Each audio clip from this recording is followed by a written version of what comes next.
What's up, jazz guitar friends? Larry Tamanini here. Just caught me in the gig simulator playing through a minor blues.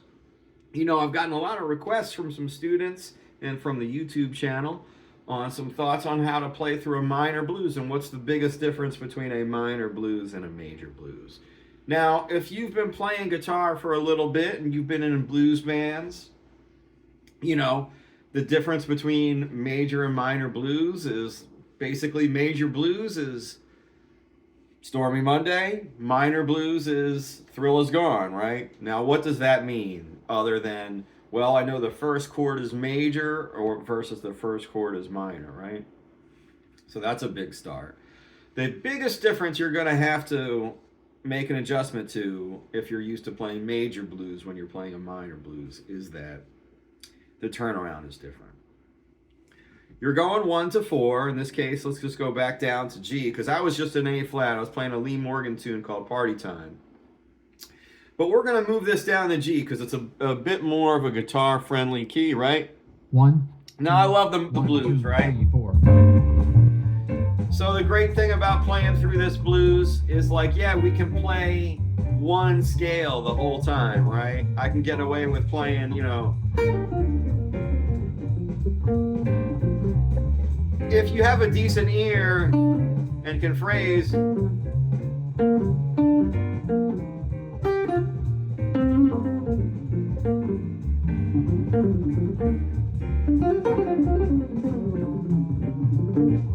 so I was just kind of like rifling through some blues lines, right?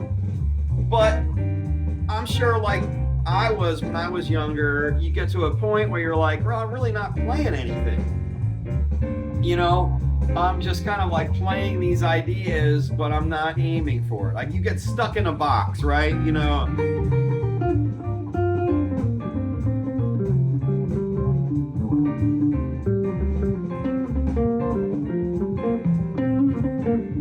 Right? You can feel it, but I can't really do anything else with it. If this is all I know. I can make some music though.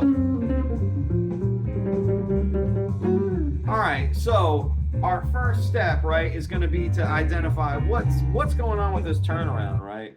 The difference in the turnaround is I'm not playing 4 to 5. I'm not playing a 2-5.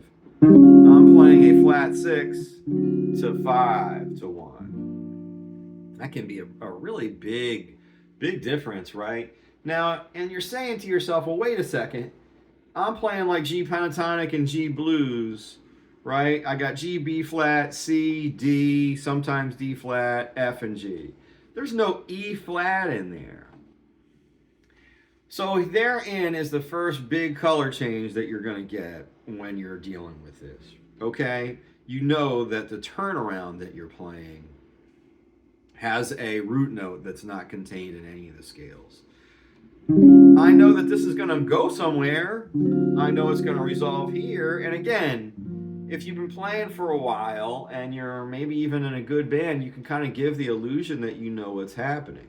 Okay, but maybe you don't. Maybe you're just sort of like flying blind. So let's talk about that. The next step in after you kind of get used to playing in the key of G minor and getting all your G minor stuff going on and being able to feel where the form is okay, we got to start stepping out. So I'm going to try to play an idea that's based on in thirds, right? So the first thing I'm going to try to do is just get my thirds, right? B flat to G. And then for my C, I have that E flat, right? And then here's that turnaround. Wow, there's a bunch of notes in there that are not in this scale.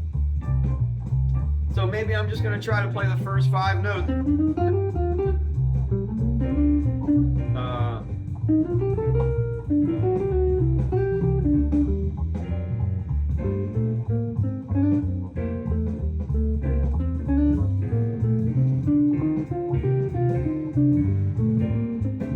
I'll do the arpeggio.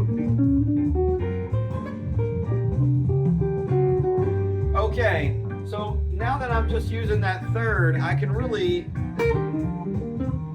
affect the line. And then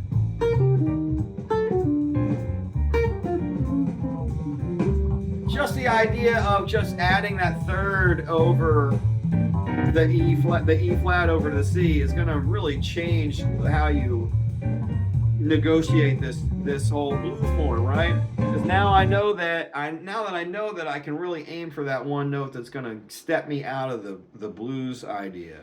All right, so let's just say I have that going.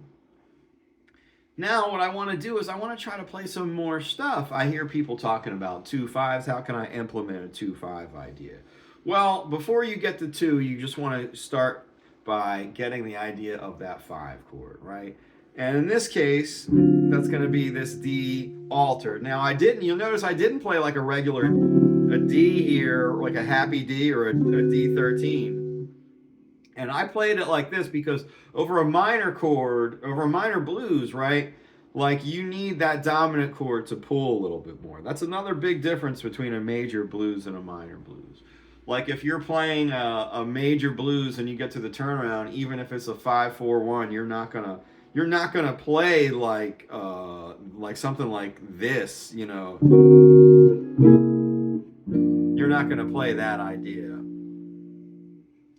That would pretty much get you kicked out of that blues band, and then you'd have the blues. But over a minor blues, that 5 chord is always going to be, in this case, the Hendrix chord. I can get away with this up here as well. That's really, really important. And I'm not going to do that on my flat 6 because I need this guy to just kind of be like slick, and then this is going to be where the pull is, all right? So if I were to play an idea... all right, you hear that. So I did 2 things in that line that we're going to talk about that's really going to help you become more of an intermediate and advanced blues guitar player, jazz guitar player. So instead of just playing like one idea,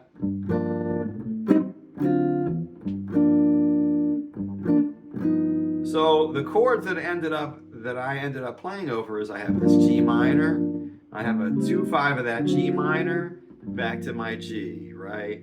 And then I play that for a bar, and then in the second bar of that, I'm gonna go G, G7 sharp 5 is gonna bring me to my 4 chord, right?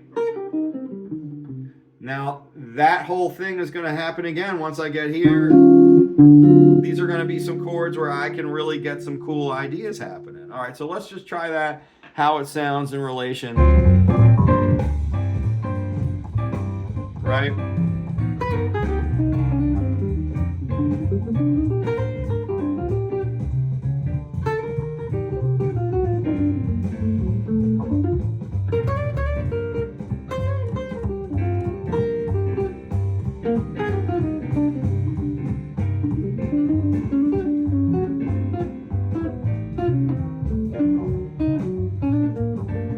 Right?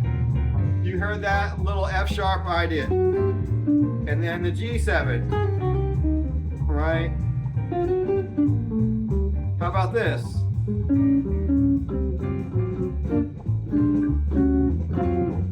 Right?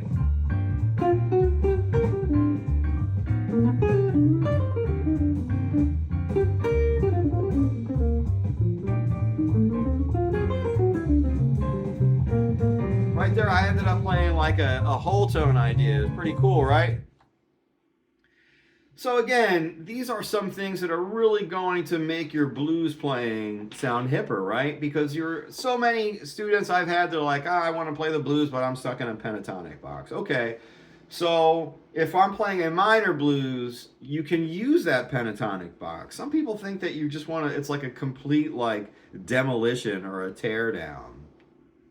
The fact that you have all those lines in your hand and in your ear is going to be a big attribute going forward. All you have to do is just learn how to kind of throw in those dominant chords to kind of like spruce up your lines. You're not going to not play all those pentatonic lines. And there's no like super special scales that we're using. Sure, sometimes you'll hear me play an altered dominant scale, but I'm not going to like lean on it the whole time.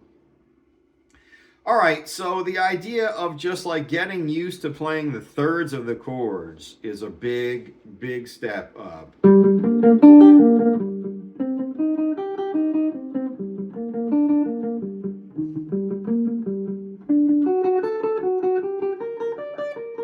You know, you could do just so much with that. And again, so if I'm just playing my pentatonic ideas, I want to aim for roots and thirds. That's going to really help me out on that 4 chord because I have an E flat. That's also going to help me on my turnaround because in this case, I would have an E flat as my root and a G as my third, and then I'd have a D as my root and an F sharp. So automatically, I get a bunch of new notes in there.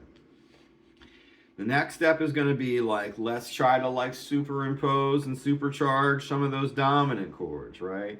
If I play a line, like a G minor line, I can choose 2 places to kind of like change that line in the first 4 bars. I could play a line that sort of goes to a G minor that goes to D7, that goes back to G, G7. I could play a line that starts out with G minor, you know.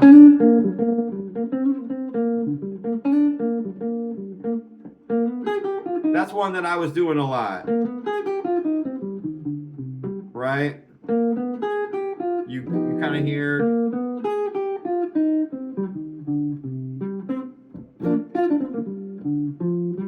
And then another thing I used to like to do over a blues and still like to do is you'll notice that the turnaround is E flat, G, B flat.